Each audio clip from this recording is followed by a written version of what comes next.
I believe that the impact of social media on the elections in Tamil Nadu has, on this occasion, been much more significant than on previous occasions. Obviously, the reach of social media has gone up in the last 5 years, so that is one reason.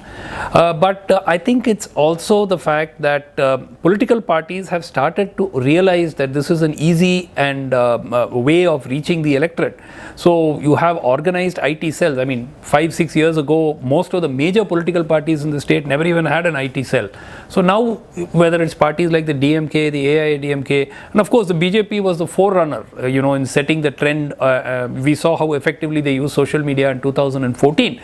WhatsApp has made a huge impact simply because down to the village level, the videos of campaign statements, campaign speeches, which many people would have missed on television, have all been circulated, and it has created, helped to create awareness among the voters.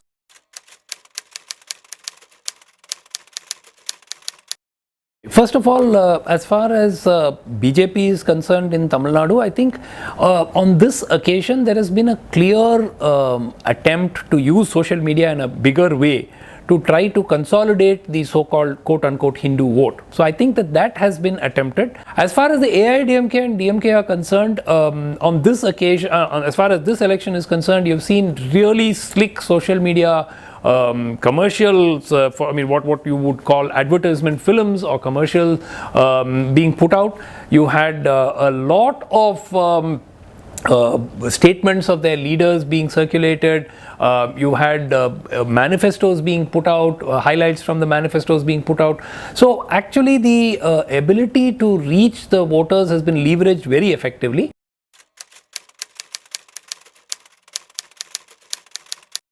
I think the sad part is people now expect money to be given, and yet states up north, you don't see this kind of rampant distribution of money. This time we've had rampant distribution in Andhra Pradesh, in Telangana, in Karnataka, and in Tamil Nadu, all developed states, at least certainly more developed than many other states in the north.